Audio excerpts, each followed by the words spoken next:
Друзья, всем привет! Сегодня хотим поделиться определенным лайфхаком. Многие застройщики сейчас делают двухкомнатные квартиры, распашонки либо линейки с очень длинными и большими комнатами. Она вытянута, и здесь почти 20 квадратных метров. И здесь в этой комнате нужно расположить две прикроватные тумбочки, кровать, зону под телевизор и также какую-то зону хранения. И мы сегодня рассказываем про этот лайфхак.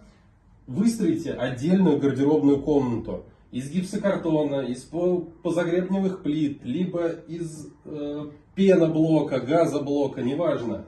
И здесь она у нас получилась почти 5,5 квадратных метров. И в этой гардеробной может уместиться весь женский гардероб.